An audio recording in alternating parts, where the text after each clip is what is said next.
what we're interested in is really looking at e-commerce. E-commerce has really been a game changer for many industries. As Charles has sort of outlined, e-commerce is playing a small but growing role in the luxury sales mix as such. And I guess from our perspective, what we thought was important was to understand from a consumer behaviour perspective the underlying nature of competition between online e-commerce sites. And really we wanted to understand that from the perspective that it's quite important for brand managers to understand how they're competing with other sites, what that might mean for brand strategy, and how they're going to tailor their offerings in that case.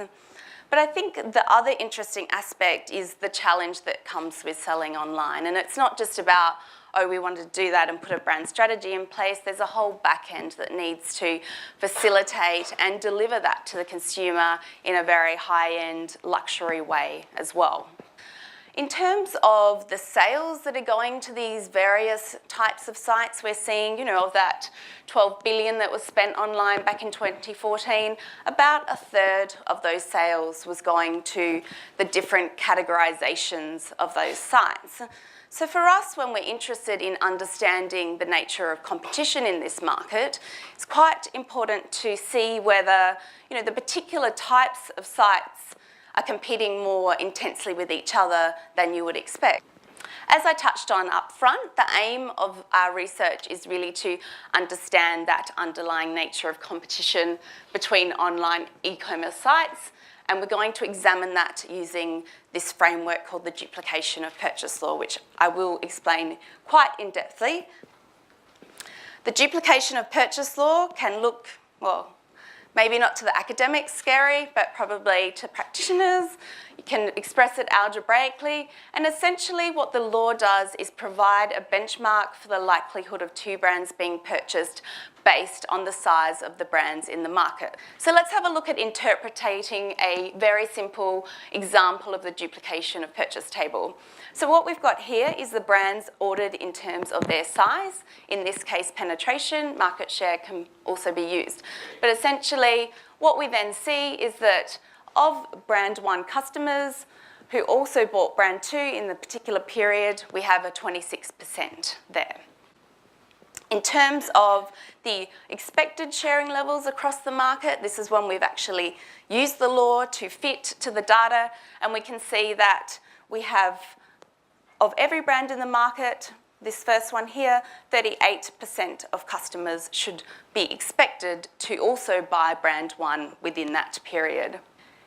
This allows us to spot things such as an exception here, where we're seeing an exceedingly high level of excess sharing between brand 1 and brand 4. So as the brand manager for brand 4, this is quite important information for you. You're competing more intently with this particular brand than you would expect to be.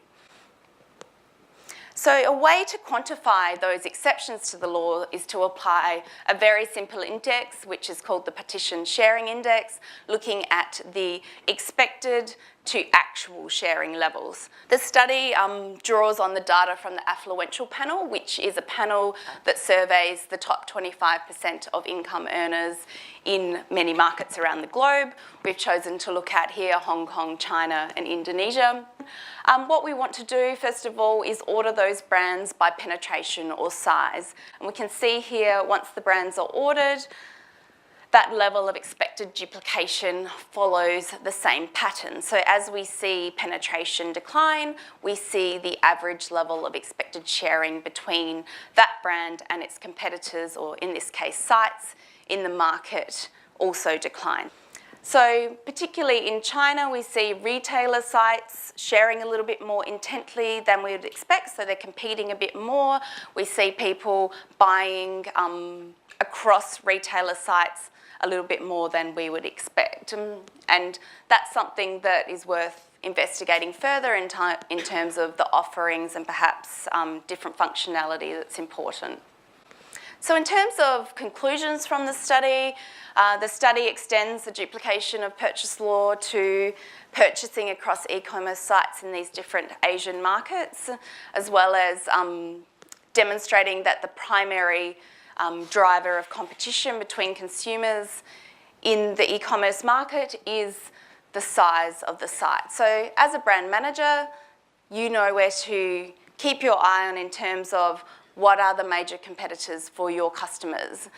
In terms of actually connecting the physical and the online, it's applying this type of law to actual purchasing data from physical stores as well as online to see, you know, do we see a strong petition with online buyers? We know some people don't shop online, they might use it for research but don't actually transact there.